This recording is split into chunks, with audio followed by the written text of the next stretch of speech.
શું આખી વિગતો છે? તમે આજે કમિશનર ઓફિસે આવ્યા છો, શું જવાબ મળ્યો છે?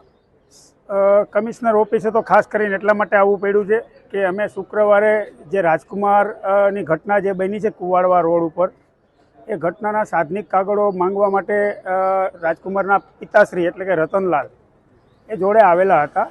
કારણ કે એને અહીંયા કાગળો કેવી રીતે મેળવવા શું છે એટલે આમ નબળા પડતા હતા. એટલે મને કે એડવોકેટ તરીકે તમે સાથે આવો.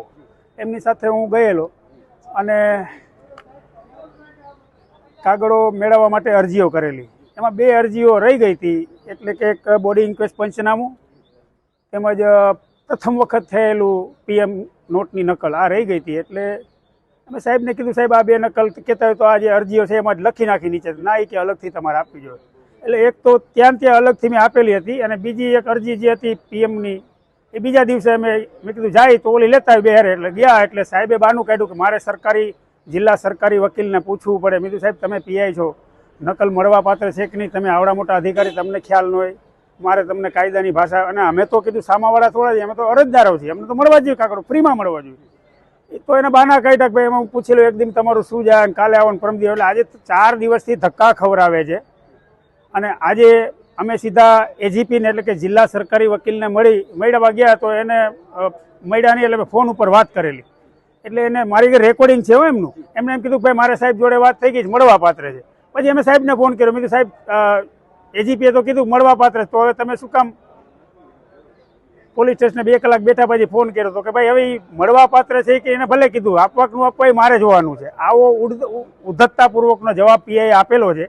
એટલે અમે CP સાહેબને DCP સાહેબને મળવા આવ્યા છીએ, સજ્જનસિંહ પરમારને. એમને પણ 3-4 દિવસથી ફોન કરું છું, એ પણ ફોન ઉપાડતા નથી. ભલે કોઈ કામકાજ હોય ન ઉપાડ, પણ આજે રૂબરૂ મળે શું અહીંથી જવાબ મળે છે એ જોવાનું રહ્યું. એવું નથી લાગતું કે રાજકીય પ્રેશર આમાં? કાગળો નથી આપતા ને એટલે 100% આપણે કહી શકીએ કે ક્યાંક ને ક્યાંક દાળમાં કાળું છે, એવું કહી શકીએ.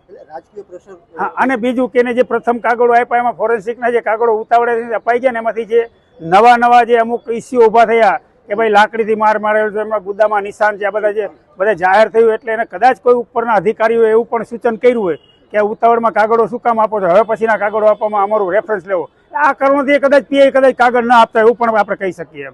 રાજકોટના એક નામાંકિત ડોક્ટર છે વસાવડા, એમણે પણ નિવેદન આપ્યું છે કે આવો રિપોર્ટ મેં મારી 30 વર્ષની લાઈફમાં પહેલી વાર જોયો. હા, એટલે તો દૂધનું દૂધ ને પાણીનું પાણી આજ નહીં તો કાલ. બરોબર, હું તો 100% જાહેરમાં કહું છું, વાર લાગશે પણ આવશે મજા, એ ગેરંટી તમને આપી દઉં. કારણ કે કાયદો કાયદાનું કામ કરશે ને કાયદો નહીં કરે તમે કરાવશું. અમને આવડે જ કામ કરાવતા, કેવી રીતે કરાવવું. એટલે હાઈકોર્ટમાં મેટર વહી ગઈ છે, હાઈકોર્ટથી મંગાવશું કાગળની. જાહે ક્યાં કેટલા દિવસ છુપાવી રાખશે, બાકી જે દૂધનું દૂધ ને પાણીનું પાણી તો થવાનું જ છે.